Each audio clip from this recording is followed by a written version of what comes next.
자, 교과서에 있는 신사고 교과서 이제 그 담화 상황과 문법 요소 중에서 높임, 시제, 피동, 인용 요거를 하게 되는데 첫 번째 높임 표현부터 합니다. 그래서 상대 높임부터 먼저 나와 있지만 주체, 객체 높임 먼저 시작을 해볼게요. 자, 일단 첫 번째 높임이라고 좀 정리를 할 거고, 자, 높임이라고 하는 것은 뭡니까? 상대에 따라서 말을 높이거나 낮추는 거죠. 그래서 높임법이라고 하는 건 기본적으로 상대에 따라서 말을 높이거나 낮추는 것이다. 그죠? 그래서 첫 번째 높임, 요 단어 뜻 먼저 좀 체크할게요. 요 높임이라고 하는 것은 우리 교과서적인 내용에도 있습니다. 화자가 있는데, 화자가 있고 말하는 사람이 화자는 말하는 사람을 화자라고 얘기해요. 화자가 이제 그 대상이 있을 겁니다. 그래서 화자가 대상을 보고 대상의 높고 낮음이죠. 대상의 높낮음을 판단을 합니다. 높낮음을 구별해서 높임 표현을 쓰거나 낮춤 표현을 쓰는 거죠. 구별해서 표현을 하는 겁니다. 어른한테 반말하면 좀 그렇잖아요. 막 어른이 가는데 헬로 안녕 밥 잘 먹었니? 막 이러면 왠지 이상하잖아요. 그죠? 그렇죠. 예를 들어서 친할아버지나 친할머니를 만났습니다. 할머니 안녕. 야, 너 잘 지내니? 뭐 이러면 큰일 나잖아요. 왠지 이상하잖아요. 우리 동양적정서에는. 그래서 우리 한국의 어떤 특수한 높임법에 해당이 되는 거를 지금부터 이제 차례차례 체크합니다. 그래서 구별해서 표현하는 것이 높임이다. 그럼 높임의 종류가 뭐가 있느냐? 주체 높임, 객체 높임, 상대 높임이 있어요. 그래서 교과서 순서상에는 보통 상대 높임이 먼저 나오는데 그걸 먼저 하면 좀 헷갈릴 수 있으니까 힘드니까 가볍게 주체 높임부터 차례차례 시작해 보겠습니다. 쉽게 얘기하면 주체 높임법이라고 하는 것은 서술의 주체를 높인다라고 되어 있죠. 차례차례 정리하겠습니다. 높임은 이런 거고, 그래서 첫 번째로 주체 높임법이라고 하는데 번호를 요 기호로 하는 것보다 그래서 첫 번째는 주체 높임법 시작해 보겠습니다. 자, 주체 높임이라고 하는 요 단어를 좀 기억하세요. 주체는 말 그대로 주인공, 주어를 높이는 거죠. 그래서 요거는 서술어의 주체를 높이는 겁니다. 다시 한번 서술어의 주체를 높이는 건데 서술의 주체가 누굽니까? 바로 요거 주어라고 얘기합니다. 일반적으로 서술의 주체 주어를 높이는 것이다. 서술의 주체를 높이는 것이 주체 높임법. 그럼 이 주체 높임을 실현하는 방법이 있을 겁니다. 그래서 요거를 표현하는 방법이 있겠죠. 요것을 표현하는 방법이 무엇인지 차례차례 체크해 보겠습니다. 자, 주체 높임을 표현하는 표현 방법 첫 번째는 우리 교과서에서도 차근차근 나오죠. 서술어의 어간에 서너말어미 시가부터 실현되는 것. 그죠? 그래서 요거를 이제 그림처럼 압축할 수도 있지만 오늘 좀 펼쳐서 얘기할게요. 그래서 첫 번째. 그죠? 첫 번째는 용언, 동사 형용사예요. 용언의 어간, 핵심적인 의미를 나타내는 거죠. 차근차근 용언이라고 하는 것은 형, 동생, 동생형, 형용사, 동사를 얘기하는 거고요. 어간이라고 하는 것은 핵심 의미가 담긴 부분인데 이게 뒤에 어미가 붙었다 떨어졌다도 하죠. 그리고 어간 자체에서도 뭐 탈락이 일어나거나 해서 여기 좀 변해요. 그래서 활용을 하는 동사 형태이기 때문에 어간이라고 얘기해요. 어근이라고 하지 않고. 자, 요 어간에다가 플러스 선 앞에 있는 거죠. 선어말 어미 시가 붙습니다. 이 시가 붙는 것은 요거를 선어말 어미라고 얘기를 하는데 어떤 선어말 어미냐? 높임을 나타내는 선어말 어미를 사용을 합니다. 자, 이것이 첫 번째 실현하는 방법이죠. 그 다음 두 번째로 가죠. 이제 주어에 뭐가 붙습니까? 깨서를 붙여서 높임을 실현하기도 해요. 주어에다가 깨서를 붙이는 건데 보통 주격조사 이가를 사용하지 않습니다. 이때 높임을 사용할 때 네, 이 가가 주격조사인데 이 가의 주격조사를 대신해서 깨서를 쓴다. 그러면은 이제 주체 높임이 되는 거죠. 그 다음에 세 번째요. 네, 세 번째. 우리 여러 가지 그 시험 대비를 좀 해야 되니까 다음 세 번째. 네, 명사에다가 전미사인 님이 쓰입니다. 예, 명사 플러스 님이 되는데 요 님이라고 하는 것은 전미사라고 얘기를 해요. 실제 예문이 우리 교과서를 좀 벗어나서 나오는 것들인데 그걸 다 설명하고 있는 거예요. 네, 명사 플러스 님. 자, 그 다음에 네 번째 하나만 더 체크하죠. 주체 높임을 실현하는 방법. 특수어휘를 사용하지요. 높임을 나타내는 특수어휘인데 이 특수어휘라고 하는 것은 말 그대로 단어 자체가 높임의 뜻이에요. 다시 요 특수어휘라고 하는 것은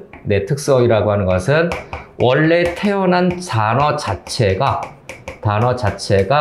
높임의 뜻이 있는 거예요. 다시 한번 단어 자체가 높임의 뜻이 있는 것이 바로 특수어휘다. 그래서 특수어휘는 예시를 좀 한번 체크해 보겠습니다. 우리가 많이 쓰고 야 누구누구 계시니 계시다. 그죠? 야 식사하시니 잡수시다. 무엇을 먹는 것을 네 잡수시다. 네 시자도 들어가죠. 기본적으로 야 부모님께서 네 어떻게 된다? 네 주무시다. 뭐 이런 거죠. 네 시자가 들어가거나 단어 자체가 이렇게 뭡니까? 높임의 뜻을 갖고 있어요. 그 다음에 뭐 여쭙다에서 여쭈다 또는 여쭙다 근데 여쭈다 뭐 등등의 이런 단어들이 있죠. 그 다음에 명사적으로 보면 요건 용언 계열이고 명사 계열로 보면 뭐 연세 나이를 나타내죠. 연세 그 다음에 나이라는 뜻이에요. 그 다음에 진지 뭐 그 다음에 등등의 명사 계열의 높임을 나타내는 특수어휘를 사용할 수도 있습니다. 등등등 이렇게. 그래서 표현 방법은 이렇게 네 가지입니다. 네 가지인데 나중에 한꺼번에 이제 모아서 다시 또 정리하면 더 간단하게 파악할 수 있을 겁니다. 됐나요? 네, 서술어의 주체를 높이는 것. 자, 그 다음에 그 주체 높임법의 종류를 좀 체크할게요. 표현 방법이고 첫 번째 저렇게 했고 두 번째는 네, 주체 높임의 종류를 좀 체크하겠습니다. 주체 높임도 종류가 있어요. 주체 높임의 종류 나눠서 합시다. 이건 교과서에서 좀 벗어나서 나오는 내용입니다. 그러나 실제로 모의고사라든가 내신 문제에서 아주 자주 물어본다는 거. 그래서 첫 번째는 뭐가 있다? 네, 직접 높임이 있어요.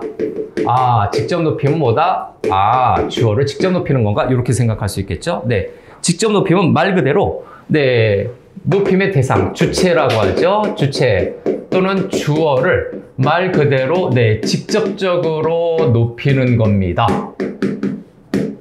그럼 직접적으로 어떻게 높이나요? 네, 주체를 직접적으로 높이는 것은 아까 저기 사용했었던 깨서가 있죠. 여기 표현 방법. 네, 여기서 깨서라든가 님이라든가 저런 단어예요. 그래서 일반적으로 네, 직접 높인다라고 하는 것은 네, 주체 높임에서 이렇게 깨서를 사용한다든가 님을 사용한다든가 또는 여기에서 뭐 서술에 시가 붙는 것까지 다 포함해서 그 일반적으로 주체 높임은 다 직접 높임이다 라고 생각하면 돼요. 그래서 별거 아닌데 문제는 이 간접 높임이 문제가 되죠. 네, 간접 높임 요거를 좀 조심하자. 요거를 좀 더 설명하기 위해서 좀 조심하자라고 얘기했어요. 그래서 네, 간접 높임이라고 하는 것은 직접 높임의 대상이 아니더라도 그죠? 전체 문장의 주어가 높임의 대상이면 서술에 시를 붙여서 주체를 간접적으로 높입니다. 요거의 특수 조건은 네, 직접적으로 네, 나보다 나이가 많거나 신분이 높거나는 그런 직접 높임의 대상이 아니더라도 높임의 대상이 아니어도 네, 이렇게 할까요? 직접 높임의 대상이 아닙니다. 기본적으로. 근데 전체 문장의 주어가 높임의 대상이면 그래서 요게 이제 우리가 예문을 통해서 체크를 해야 돼요. 전체 문장의 주어가 있는데 주어가 높임의 대상이 되면요.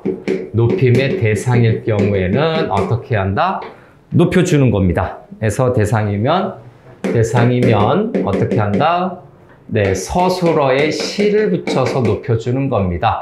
서술어에 네, 시를 붙여서 높이는 겁니다. 저기에서 요거 용언 플러스 요 시가 붙는 거죠. 네, 요 형태를 사용해서 높이는 거죠. 자, 그래서 요렇게 좀 체크해 볼까요? 할머니께서, 그죠? 할머니께서 귀가 밝으시다. 요런 거죠. 예문 들어갈게요, 요건요. 할머니께서, 주체 높임인 거 알겠어요. 근데 이제 직접 높임, 간접 높임 들어가는 거거든요. 귀가 밝으시다. 그래서 할머니가 밝으세요. 귀가 밝은 거, 이게 합쳐진 거거든요. 주서 구주가 되죠. 그래서 요것도 주어가 됩니다. 할머니니까 당연히 주어 주체 높임이죠. 밝으시다가 할머니께서도 높일 수도 있죠. 이 귀도 얘가 높임의 대상이잖아요. 그죠? 전체 문장의 주어가 깨서가 네, 붙어 있는 할머니니까 귀가 또 역시 뭡니까? 네, 주어가 될 수가 있죠. 네, 주어. 그 다음에 요거 서술어죠. 네, 느낌이 이렇게, 이게 주어라고? 네, 주어 서술어가 합쳐진 네, 그런 형태로도 볼 수가 있고요. 아무튼 할머니께서 귀가 밝으시다 라고 하는 거죠. 그래서 여기 밝으시다에서 요 깨서 부분이죠. 요 부분은 직접 높임에 해당이 돼요. 직접 높였다 라고 하는 거고, 원래 귀는 높임의 대상이 아닙니다. 귀는 높임의 대상이 아닌데 요 귀에 대해서 어떻게 한다? 밝으십니다 라고 해서 여기 가가 있죠.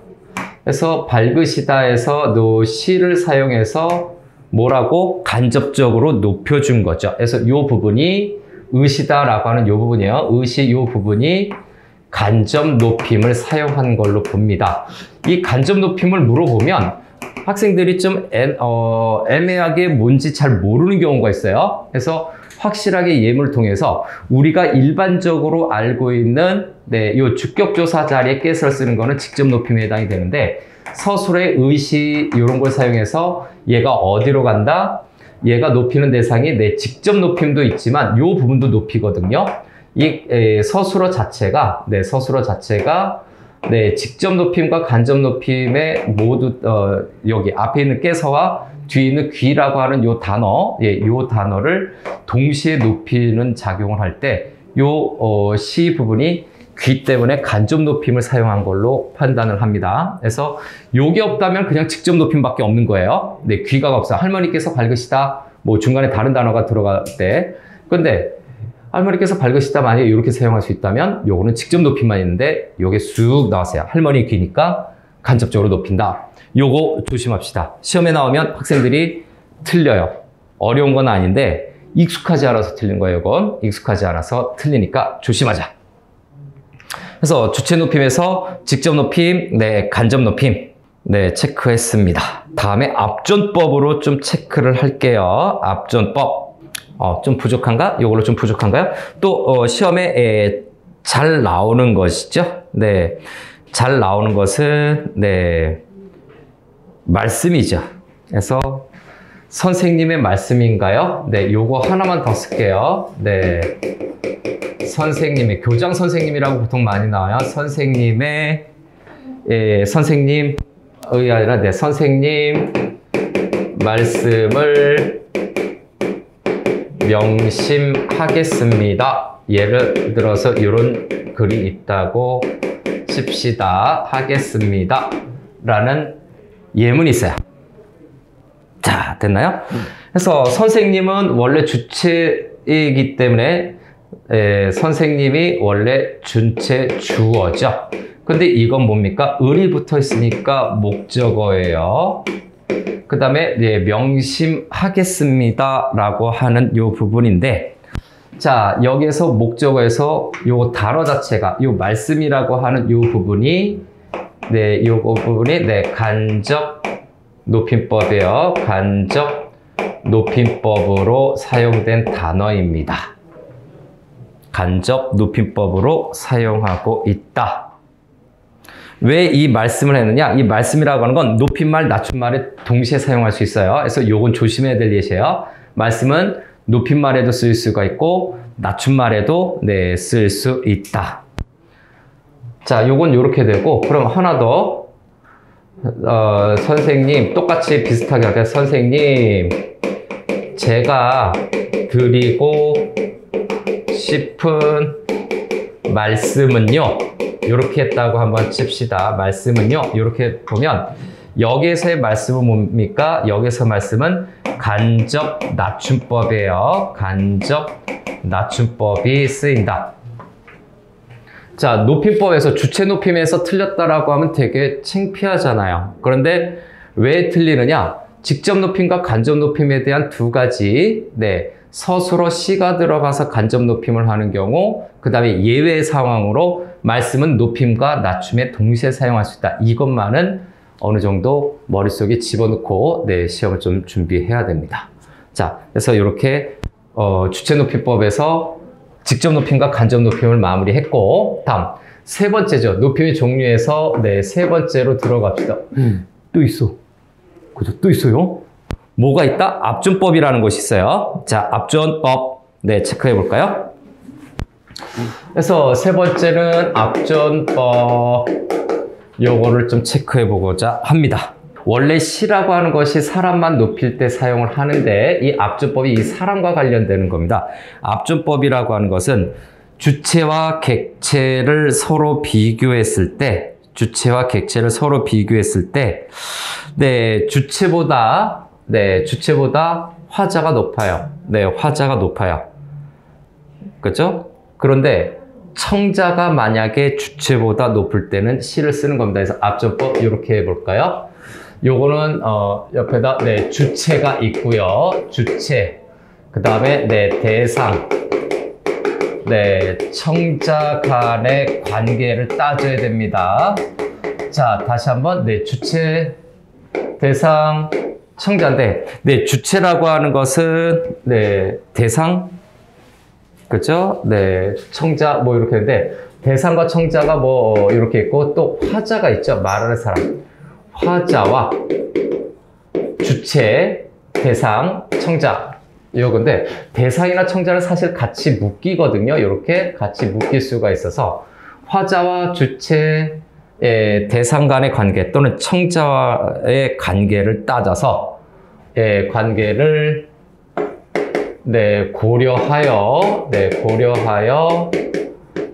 높이는 것이 바로 네, 압존법입니다.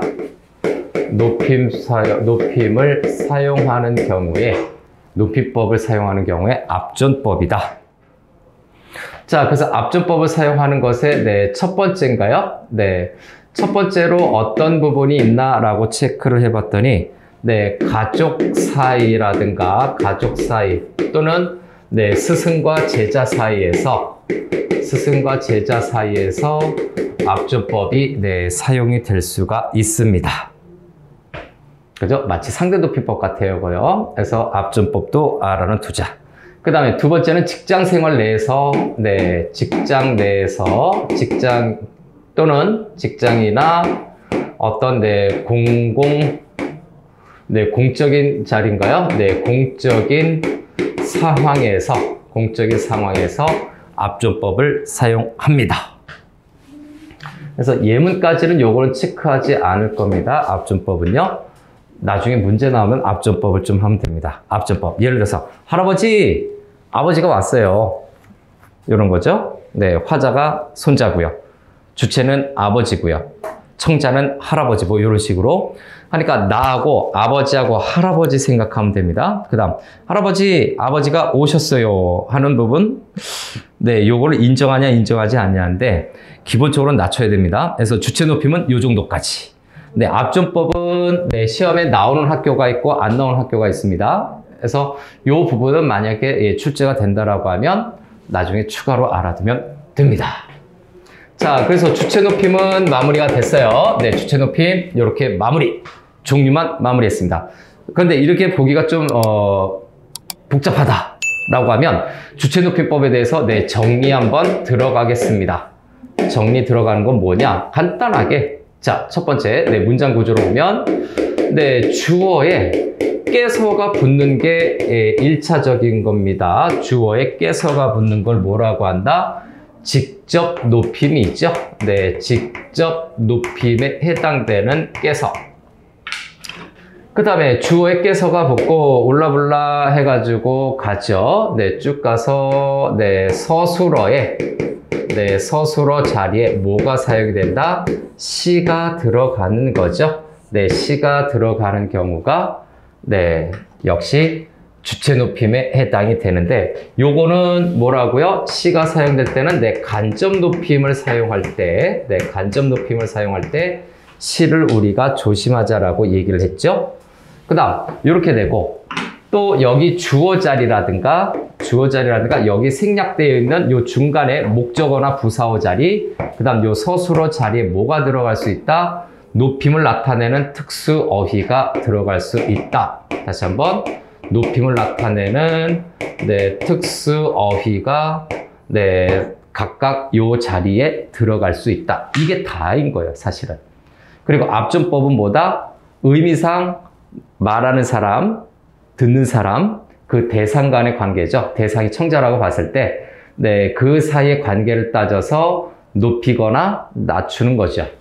네, 그겁니다. 정리, 주체 높임 이렇게 마무리할 거고요. 다음 객체 높임으로 들어가겠습니다. 쉽게 얘기하면 객체 높임은 서술의 객체를 높이는 것을 객체 높임이라고 얘기합니다. 간단하게 정리하자면 자, 그래서 서술의 객체가 무엇인가? 그거를 좀 생각해 봐야 되겠네요. 1번이 주체 높임법이었으니까 이제 2번으로 네, 반가로 2번으로 객체 높임법으로 들어갈게요.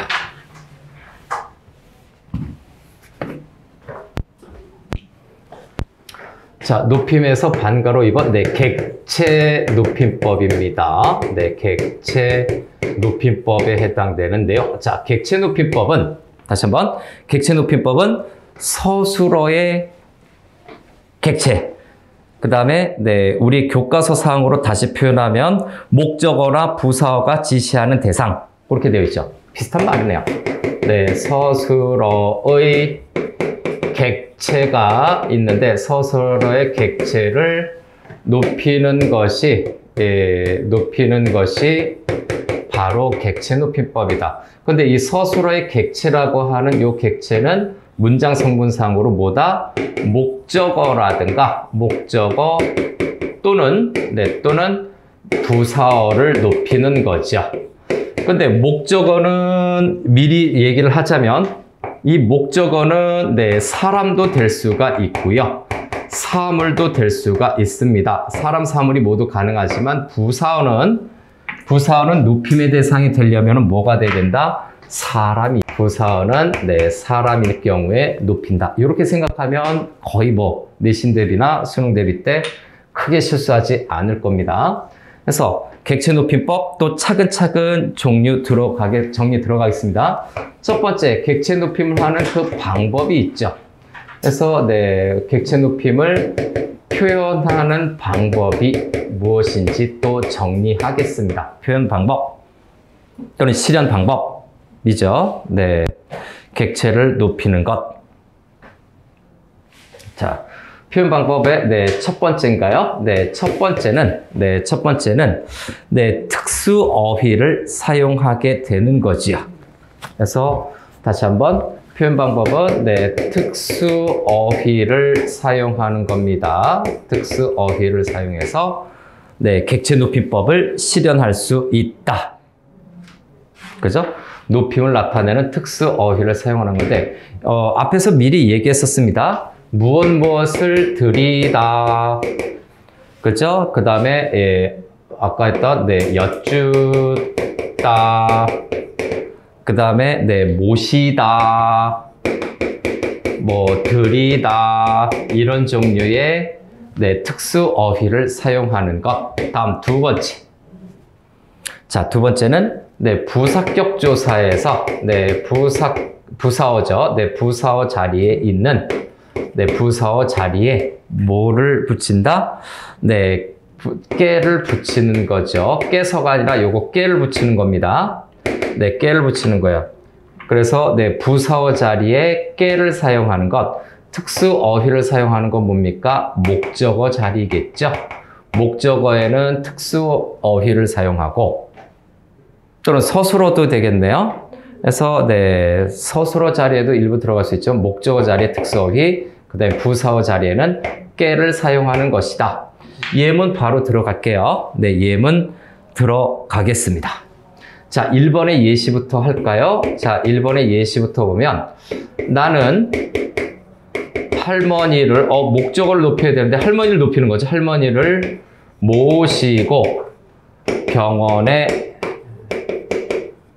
갔다 라고 체크해 보겠습니다. 할머니를 모시고 병원에 갔다.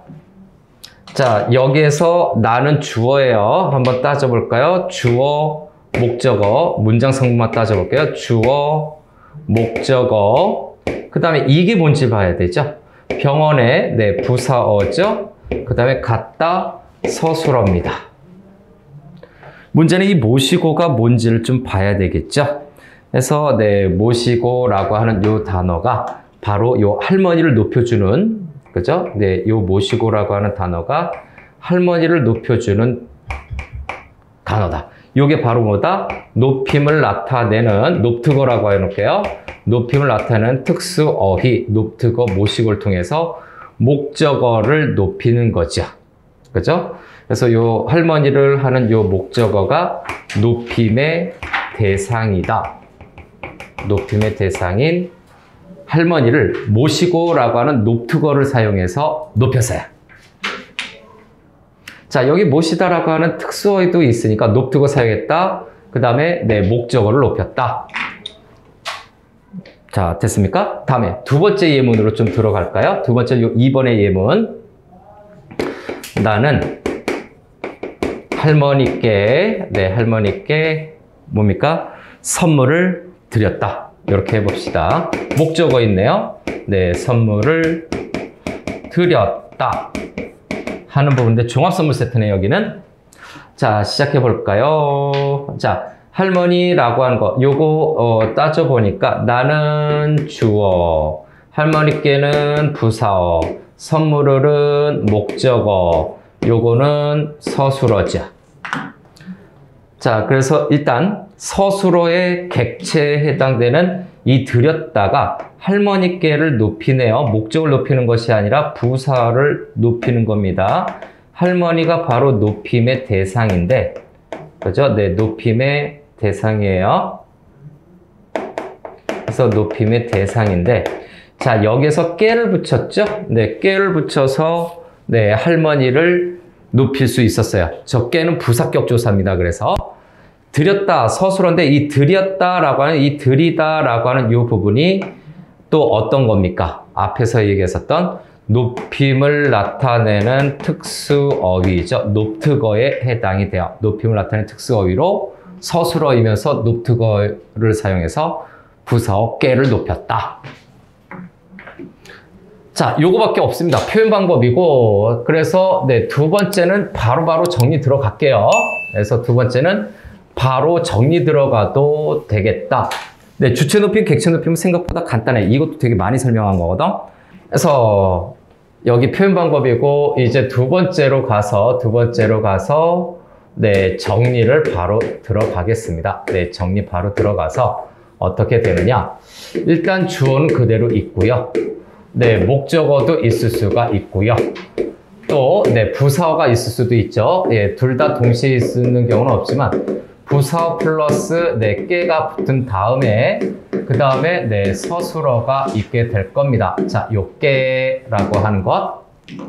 그래서 요 서술어의 객체를 높이는 거니까, 다시 한번, 네, 서술어의 객체를 높이는 거니까, 자, 요 서술어, 네, 부사어 깨, 요렇게 됩니다. 그래서, 요렇게 높이는 거죠. 요거는, 네, 부사어를 높이는 건데, 요거 사람을 높이는 거죠. 사람을 높일 수도 있어요. 네, 첫 번째로 이렇게 볼 수가 있고, 두 번째는 목적어도 높일 수 있습니다. 네, 목적어. 할머니를 모시고 라고 하는 거죠. 그래서 할머니를 모시고라고 하는 거는 뭐다? 요거는 녹특어를 사용해서 모시는 거죠. 그래서 네, 목적어도 네, 서술의 객체니까 이렇게 목적어를 높이는데 네, 목적어를 높이는데 중간에 서술어가 끼어 들어가죠. 목적어를 높이는 것은 네, 높임을 나타내는 특수어의 녹특어를 사용한다라는 점. 녹특어를 사용한다라는 점. 적게가 붙으면 어차피 서술어가 높임을 나타내는 특수어휘가 올 수도 있고 안 올 수도 있는데 깨는 그 자체적으로 높임의 대상이 된다.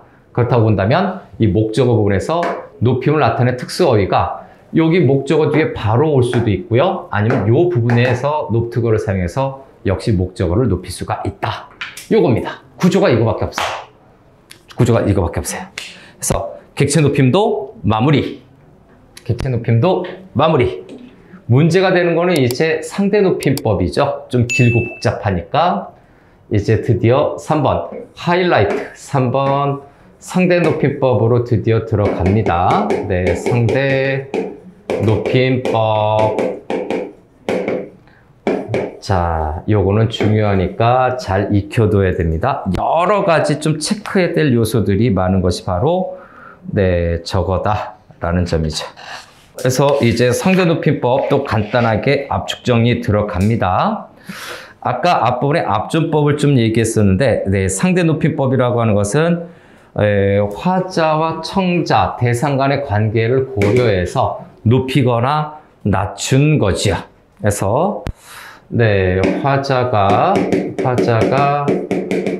청자와 네, 대상이죠. 말하려는 대상의 관계를 고려해서 네, 관계를 고려하여 네, 높이거나 낮추는 네, 표현이 바로 상대 높임법이다. 상대 높임법이다. 자, 차례차례 좀 체크해 볼까요? 그래서 요거는 격식체와 비격식체로 나뉘게 됩니다. 그래서 격식체, 비격식체. 일단 네, 격식체가 사용이 되는 경우에는요. 네, 격식체가 사용이 되는 경우에는 네, 공적인 관계 또는 공적인 자리에서 주로 이야기를 합니다. 네, 그래서 네, 공적인 상황이나 관계에서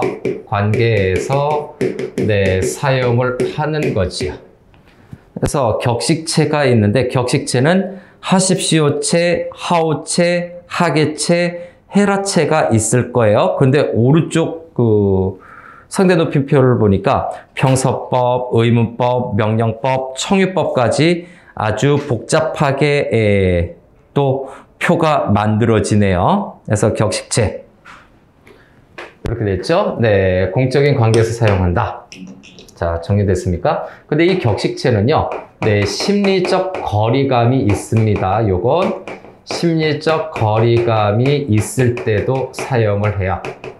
심리적 거리감을 둬야 되는 상황에서도 격식체를 씁니다. 그래서 격식체의 종류는 하십시오체, 하오체인데, 네, 요렇게 옆으로만 쓸게요. 하십시오체. 그 다음에, 예, 하오체가 있죠? 그래서 하십시오체, 하오체. 그 다음에, 네, 하계체, 헤라체인가요? 네, 하계체, 헤라체. 요렇게 있는데, 아, 좀 기네요. 그래서 좀 외워볼까요? 하십시오에서 이 시를 좀 기억하고요. 시, 그 다음에 하오체니까 오, 하 다음에 또 개가 있죠. 개, 또 헤라체가 있죠.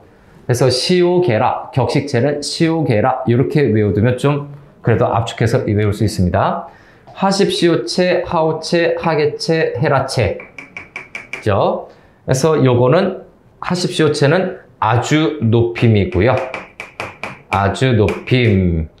극중층이라고 얘기합니다. 다시 한번 요거는 아주 높임. 그 다음에 하오체는 예사 높임. 그 다음에 하계체는 예사 낮춤이죠. 그래서 요거는 평범하게 낮추다라는 뜻이야. 예사가 평범하거든요. 예사. 흔히 있는 일. 예사 낮춤. 해라체는 좀 기분 나쁠 수 있죠. 이거 직접 들으면. 그래서 요거는 아주 낮춤에 해당되는 표현이다. 아주 낮춤. 조심해야 될 거는 요 하십시오체를 조심해야 됩니다. 하십시오체 구분을 좀 잘해달라. 나머지 하오체, 하게체, 해라체는 비교적 예문을 보더라도 좀 구분할 수 있어요. 몇 개만 좀 조심하면. 그러나 하십시오체도 네, 몹시 조심하라. 뭐 십시오체죠. 네, 십시오체하고 의문형에서 좀 실수하기 좋으니까 요거 조심합시다. 다음에 네, 두 번째인가요? 네, 두 번째를 보면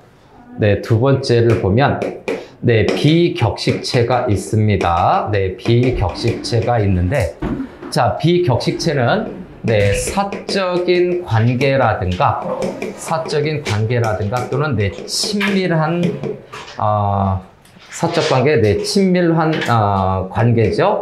네, 친밀 관계에서 사용을 하게 된다. 사적 관계보다는 상황이라고 쓸게요. 개인적인 상황이라고 할게요. 사적 상황이라든가 또는 네, 친밀한 아주 친한 관계, 보통 가족 관계를 이야기합니다. 그래서 여기에서 비격식체는 네, 예의를 차리지 않아도 되죠. 그래서 요거 해요체가 있고요. 해요체가 있고 그 다음에 네, 해체가 있어요. 해요체, 해체라고 해서 요 해체는 반말에 해당이 되죠. 반말에 해당이 되는데 자, 요것도 요해 요렇게 외우면 되겠네요. 요해. 그래서 이 비격식체는 아주 높이거나 아주 낮춤은 없어요. 요거 예사 높임이죠. 네, 그래서 예사 높임인데 저기는 예사가 앞에 있으니까 이거 두루 높임이라고 해야 되겠죠. 좀 구분하기 위해서 두루두루 높이다 해서 두루 높임. 이거는 네, 두루 낮춤. 두루두루 여러 가지로 뭐 그런 정도의 뜻이겠죠. 두루 낮춤에 해당이 된다. 그래서 여러분들 요거 그 상대 높임법을 공부하게 될 때 네, 요거 표가 나와서 표를 어떻게 해야 되나요? 라고 좀 고민하는 친구들이 있는데 이 상대 높임법의 네, 상대 높임표에 대해서는 네, 상대 높임표에 대해서는 요 밑에다 써놓을게요. 네, 그래서 상대 높임표가 있을 텐데, 네, 상대 높임표는요, 네, 높임표는 굳이 암기할 필요는 없습니다. 그러나 명령형 표현에 좀 주의하면 되겠습니다. 명령형 네, 부분만 주의하면 됩니다. 요것이 예, 포커스가 되는 거죠. 명령형 부분이 어떻게 바뀌는지. 자, 그래서 교과서에 보면 잡으십시오, 잡소, 잡으오, 잡게, 그 다음에 잡아라, 잡으렴. 네, 요런 좀 네, 약간 그 해라체라든가 하게체에서 또는 하오체에서 네, 그대로 쓰지 않는 약간 좀 추가되는 표현들이 있죠. 네, 파생되는 그 종결 표현들이 있는데 그 부분을 조심하면 됩니다. 해요체에서도 잡아요, 잡지요. 그 다음에 해체는 잡아, 잡해 이렇게 하지 않고 잡아, 잡지 뭐 이런 식으로 지금 되어 있죠. 그래서 몇 번이고 얘기하지만 명령형을 조심해라. 명령형을 조심해라. 자, 이렇게만 하면 네, 좀 정리가 안 될 수도 있기 때문에 좀 추가 정리를 슬슬 시작하겠습니다. 네, 슬슬 시작하겠습니다. 요게 이제 교과서적으로 나와 있는 부분을 좀 정리한 거고요. 이 부분을 좀 더 잘 버무려서 정리 좀 해 보겠습니다. 그래서 네, 정리 파트는 또 따로 이렇게 설정을 해서 번호 들어갈게요. 정리. 자, 정리 첫 번째로 먼저 또 들어갈까요? 네, 정리 첫 번째로 들어가면 우리 그 상대 높임표 정리를 할 겁니다. 그래서 서술어의 종결 표현이죠. 그래서 첫 번째는 네, 상대 높임법은요. 상대 높임법은 서술어의 네, 종결 표현과 네, 관계가 있기 때문에 네, 연계해서 네, 어느 정도 좀 체크를 하는 게 필요합니다. 그럼 서술의 종결 표현이 뭐였습니까? 그 표에 있는 네, 표 순서대로 하자면 평서형이 있고요. 네, 그래서 평서형이 있고 순서대로 볼까요? 그 다음에 의문형이 있죠. 그 다음에 명령형이 있고 네, 청유형이 있고 감탄형이 있습니다. 평의 명청감. 네, 요걸로 좀 알아둘 필요가 있습니다. 평의 명청감. 요거를 좀 체크해 둬야 된다라는 점. 다시 한번 평의 명청감. 요거를 기억해 두자. 평의 명청감. 그러면 네, 관계에 있어서 두 번째는 네, 정리를 할 때 네, 서술어의 종결 표현. 네, 평서형부터 먼저 할까요? 평서형 종결 어미는요. 요거는 덤으로 알아두면 되게 편합니다. 평서형 종결 어미는 대부분 뭐뭐다로 끝나요. 평서형 종결 어미는 뭐뭐다. 그래서 평서형은 잡습니다. 잡으어, 잡네, 잡는다, 잡아요, 잡지요, 잡아, 잡지 이렇게 가는데 그래서 네, 평서형 종결 어미는 기본형이 다가 된다라는 점. 네, 일반적으로 우리 좀 참고하는 거죠. 그 다음에 두 번째 의문형 종결 어미인가요? 의문형 종결 어미는 보통 네, 보통 뒤끝을 올려서 얘기해서 좀 하는데 의문형 종결 어미는 까가 가장 대표적이죠. 그래서 의문형 종결 어미는 가장 대표적인 것이 뭐 물음표가 붙는 건데 뭐뭐 합니까? 라고 하는 요 물음표죠. 예, 물음표가 붙을 수 있으면 사실 돼요. 의문형 종결 어미는 뭐뭐까를 가장 대표적으로 다 외울 필요 없어요. 대표적인 거 하나만 좀 익혀둬서 거기 비슷한 것들을 어느 정도 체크하면 된다. 까, 그 다음에 뭐뭐 하니 해서 까니 요것도 좀 괜찮겠네요. 웃기죠? 까니 해서 요 정도로 알아두고 예, 등등등 더 있어요. 다음에 명령형 종결어미인가요? 자, 명령형 요거 조심하라고 그랬죠? 얘 때문에 한 거예요. 사실은요. 요거 정리하게. 명령형 종결어미는 뭐뭐 하거라 거라로 할까요? 라도 되고요. 네, 거라로 써놓을게요. 뭐뭐 하거라 또는 너라도 돼요. 거라, 너라. 그 다음에 뭐뭐 하게 라는 거. 그래서 너라, 거라, 게. 예, 요거 좀 알아두기 바랍니다. 또 예, 명령형에 뭐가 있습니까? 뭐뭐 하오에서 하오체랑 좀 헷갈리는 부분인데 거기 명령형에 보면 네, 오가 있죠. 근데 하오체에 관련된 명령어예요. 그래서 오 또는 소도 있죠. 오 또는 오 자리에 소를 쓸 수도 있습니다. 뭐뭐 하소 하는 부분이죠. 명령형 종결어미. 얘를 조심하라는 얘기예요. 그 다음에 청유형 종결어미인가요? 네, 청유형 종결어미. 이런 종결어미 앞에 선어머러미 시 붙이는 거예요. 상대높임법은. 그래서 예, 공식적으로 쓰기는 그렇지만 이런 종결어미 앞에 시를 붙여가지고 상대높임법을 나타낼 수 있다. 그래서 청유형 종결어미는 뭐뭐 하세, 뭐뭐 자부터 합시다. 뭐뭐 자세를 외워두면 됩니다.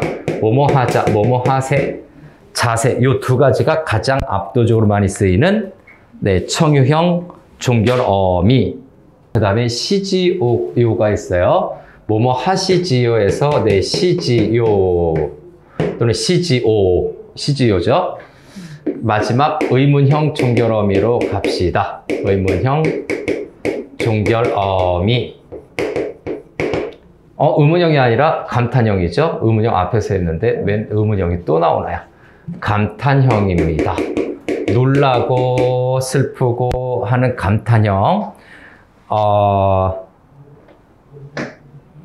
려면 자 차례차례로 할까요? 네, 우리 감탄법은 려, 먼, 나, 요, 지에서 네, 뭐뭐 하는 구먼 하는 부분이죠. 먼. 그 다음에 뭐뭐 하는 구려. 먼려. 예, 순서를 좀 무시한 거예요. 먼려. 그 다음에 나요지 이렇게 할까요? 뭐뭐나. 잘 나오진 않아요. 뭐뭐요. 뭐뭐지 이렇게 되는데 먼려 나요지 뭐 이런 식으로 네, 감탄형을 체크할 수 있습니다. 그런데 잘 나오지는 않아요. 그래서 종결어미 부분도 추가 장착해라. 상대 높임법은 종결어미와 연관이 된다. 그러면 또 정리 부분은 네, 참고 부분이에요. 그럼 세 번째 저 앞에 써놓기는 했는데 상대 높임법은 주체 높임과 객체 높임을 안 쓰는 건가요? 씁니다. 예, 화자와 대상, 청자 간의 관계에서 주체 높임을 쓸 때도 있고 객체 높임을 쓸 때도 있고 예, 청자와 대상 간의 관계를 고려하는 거예요. 종결 표현과 관련이 있고 그 다음에 상대 높임법은 네, 청자와 대상 간의 네, 관계를 보고서 높임법을 쓰는데 네, 주체 높임이나 주체 높임 또는 네, 상대 높임법을 객체 높임이죠. 그래서 네, 객체 높임을 사용합니다. 객체 높임법을 사용을 하고 그리고 플러스 뭐가 됩니까? 여기 본 것처럼 네, 서술어의 시와 종결 표현이 예, 작용이 되는 거죠. 시를 사용하면서 종결 표현이 있다라. 그래서 주체 객체 높임을 예, 왔다 갔다 사용할 수가 있습니다. 그래서 예를 한번 좀 들게요. 그래서 여기 예시를 들면 자, 화자는 누굽니까? 네, 화자는 손자라고 합시다. 손자가 누구에게? 아버지에게 얘기합니다. 아버지,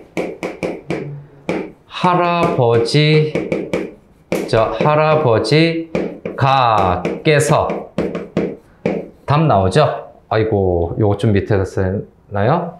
할아버지께서 조금만 옆으로 할아버지께서 여기 또 이렇게 할게요. 와요, 오십니다 라고 했을 때 네, 이렇게 플러스가 되는 거죠. 자, 따져볼까요? 네, 손자와 네, 화자와 네, 아버지는 청자입니다. 네, 청자로 보면 당연히 네, 청자가 높은 거죠. 그래서 네, 화자와 청자를 비교하면 청자가 높은데 근데 여기 할아버지를 보니까 할아버지가 말하는 대상입니다. 대상에 대해서 이렇게 대상이 높으니까 이 할아버지를 네, 택하려면 어떻게 됩니까? 할아버지께서 오십니다 라고 해서 아주 높임에 해당되는 그리고 상대 높임법을 쓴 거죠. 그래서 여기서 보면 네, 주체 높임도 사용이 돼요. 오십니다. 주체 높임과 비슷한데 이러한 요소 때문에 이걸 상대 높임이라고 한다.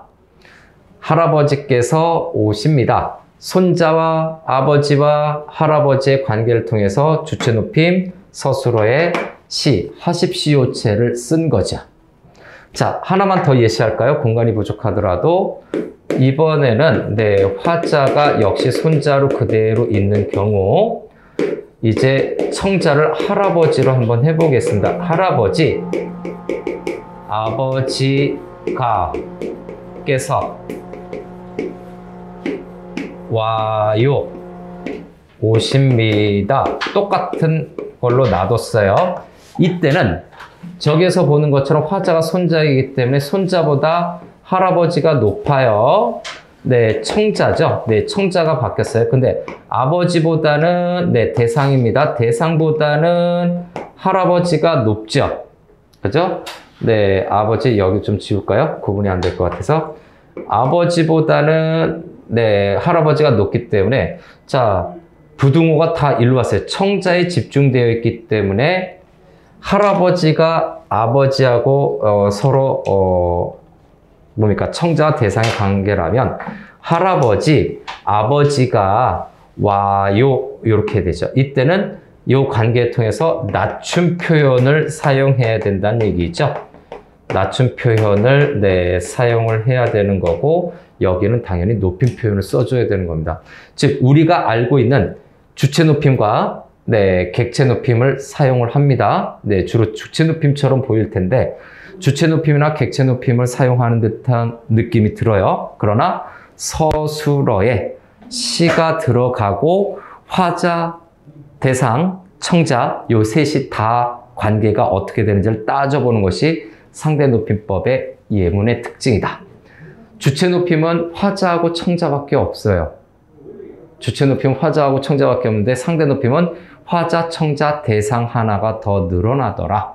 그것만 조심하면 됩니다. 그래서 주체 높임과 상대 높임이 예문적으로 잘 구분이 안 되는 경우도 있을 겁니다. 실제 시험 볼 때 그때는 어떻게 된다? 말하는 사람 누군지, 그 다음에 듣는 사람이 누군지, 또 말하는 대상이 누가 있는지 없는지. 주체 높임은 대상이 표현되지 않는다. 상대 높임은 대상이 표현된다. 대상의 여부를 따지세요. 그래서 최종 정리는 상대 높임법은 대상의 여부를 따져라. 그래서 예문에서 말하려는 대상이다. 화자와 청자는 당연히 있는 거. 대상이 있으면 상대 높임, 이건 시험 보는 요령이에요. 없으면 주체 높임으로 생각해도 돼요. 그렇게 해서 풀어도 여러분들 문제 정답 고르는데 지장이 없다라는 점, 요거를 기억합시다. 그래서 높임법은 이렇게 마무리를 하겠습니다.